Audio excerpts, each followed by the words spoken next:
Hello বন্ধুরা, তোমরা সবাই কেমন আছো? আশা করছি সবাই ভালো আছো। আজকে আমার ব্লগটা একটু অন্যরকম ভাবেই বানালাম, তো আশা করছি তোমাদের সবাই ভালো লাগবে। আমার ছোট্ট গপু শোনার জন্য নতুন খাট আর গদি এসেছে, তো কোথা থেকে এসেছে বা কেই বা দিয়েছে সেটাই চলো দেখে। আসলে আমাদের পাশের বাড়িতে একটা ছোট্ট ভাইপোর জন্য মানসিক ছিল গোপাল নিয়ে পুজো দেওয়া, তাই আমাদের গোপালকে নিয়ে গিয়ে সাজিয়ে গুছিয়ে ভালো করে পুজো দিয়ে খাট গদিটা ওরাই দিয়ে দিয়েছে। আর এটা হলো আমাদের পাশের বাড়ির কাকাদের ওই ঠাকুর ঘর যেখানে পুজো হচ্ছিল। ছোট্ট ভাইপো সৌরদীপের বাড়ি, মানে লিসাদের বাড়ি। গোপালের পুজো হয়ে গেলে সন্ধ্যের পরে বৌদি এসে বাড়িতে গোপালকে দিয়ে গেছে। পরের দিন সকালবেলাতে ছোট্ট গপু সোনাকে তার নতুন খাট গদি বিছানা থেকে ঘুম থেকে তুললাম। ভালো গদিতে আমার ছোট্ট গপু সোনা যেন একটু বেশি ঘুমিয়ে পড়েছিল। তো যাই হোক, এরপর গোপালকে আমি ভালো করে ফ্রেশ করে নিয়ে সকালে ঠাকুর ঘরটাও পরিষ্কার পরিচ্ছন্ন করে নিয়ে এরপর সব ঠাকুরের সাথে গোপালকেও আমি আমার যে ছোট্ট সিংহাসন ছিল তার মধ্যে বসিয়ে দিয়ে সবাইকে সেবা দিয়ে দিয়েছি। সকালটা কেটে যাওয়ার পর এরপর আবারও দুপুর বেলাতে ঠাকুর ঘরে চলে এলাম গোপালকে স্নান করানো। এখানে গোপালের ছোট্ট খাটটা দেখে খুবই মজা পাচ্ছিল, তাই ওটার সাথে একটু খেলা করছিল। এমনিতে ও গোপু সোনাকে নিয়ে খেলতে ভালোবাসে। আমার ছোট্ট গোপু সোনাকে ঘি আর মধু দিয়ে স্নান করিয়ে দিয়েছে। সৌরদীপেদের বাড়ি থেকে শুধু খাট আর গদিটাই দেয়নি, মশারিটাও দিয়েছে। মশারিটা এখনো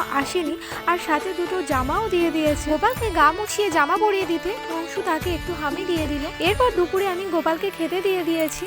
তো এবার দেখো, সন্ধ্যের পরে যখন ঠাকুর ঘরে এসেছি, ঝড় বৃষ্টির কারণে এখানে লোডশেডিং হয়ে গেছে। তো এখানে তোমাদেরকে একটু অন্ধকারেই দেখতে হবে। এখানে আমি সব ঠাকুরকে চিড়ের সাথে চিনি মাখিয়ে আর তার সাথে বাতাসা দিয়ে সেবা দেওয়া হয়ে গেলে সন্ধ্যার পরে আমি গোপালকে সিংহাসন থেকে নামিয়ে এবার গপু সোনাকে তার বিছানাটা গুছিয়ে দিয়ে আবারও শুইয়ে দিয়েছি। সৌরদীপের বাড়ি থেকে এই যে খাট বিছানাটা দিয়েছে গপু সোনার জন্য, এতে করে গপু সোনার ঘুমটাও খুবই ভালো হচ্ছে। এর জন্য বৌদিদেরকে অসংখ্য ধন্যবাদ। আর এই খাট বিছানাটা তো ভালোই হয়েছে, আমি ভালো বললে তো হবে না। তো তোমাদের কাছে কেমন লাগছে অবশ্যই করে কমেন্ট করে জানিও। বন্ধুরা, এরই সাথে আমার ব্লগটা কেমন হয়েছে অবশ্যই করে কমেন্টে জানাতে ভুলো না। আবার নিয়ে আসবো নতুন ভিডিও। তো টাটা, সবাই ভালো থেকো।